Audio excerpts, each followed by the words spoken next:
Napaisip si Kuya sa housemates ng paraan para maging close ang isa't isa. Pero ang boys ng House B, iba ang naisip sa kanyang bagong housemates. Para inaantok natin sila lahat.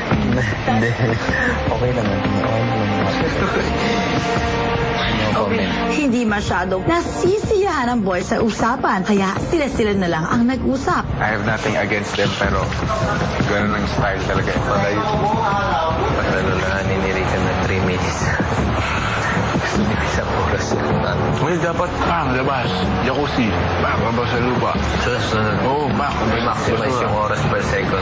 Kahit isang shot ng mga 2 or 3 seconds lang naman, jacuzzi. Abutin mo. Basta makita lang yung idea na lumabas. Lumabas. Importante yung magkakasama na.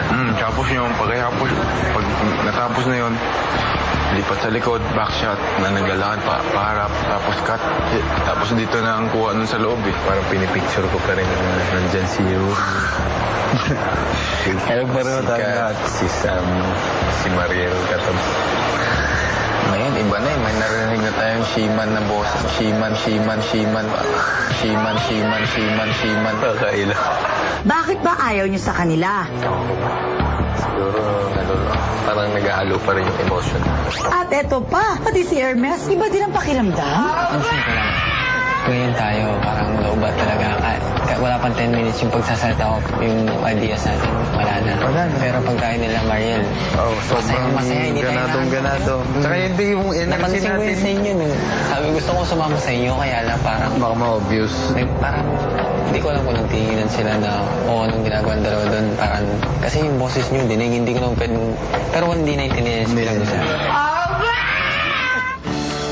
Oh no, pero you know what, honestly, gano'n naman kasi talaga, mas matagal sila nagsama, so syempre, close na sila at saka memorize na nila yung bawat galaw ng isa't isa. Yun yung dati. Ngayon, guys, wala na kayong choice, ito na yung bago nyong group, kailangan mahalin nyo rin yung mga bago nyong kasama. And I'm sure eventually, mamamahal rin nila, kahit na ang tinawag nilang Shiman si Rika. Kawawa naman si Rika. Pero anyway, tingnan naman natin ang mga ginagawa nila ngayon sa bahay ni Kuya, ha?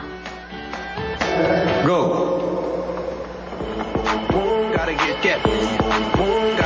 Alam mo, very lovable naman ang mga girls na to. So I'm sure yung mga guys, syempre nasanay lang sila kina Mariel, kina Yuri, medyo game.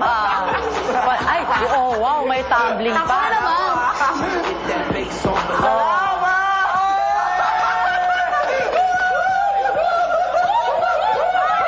Nanalo ulit.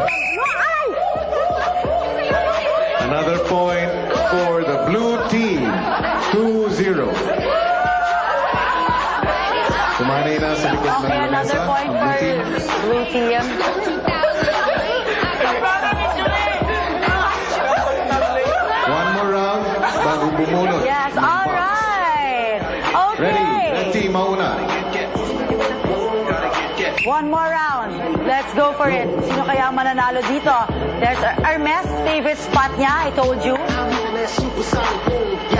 We want to thank everyone na nagte-text dito. Maraming salamat talaga.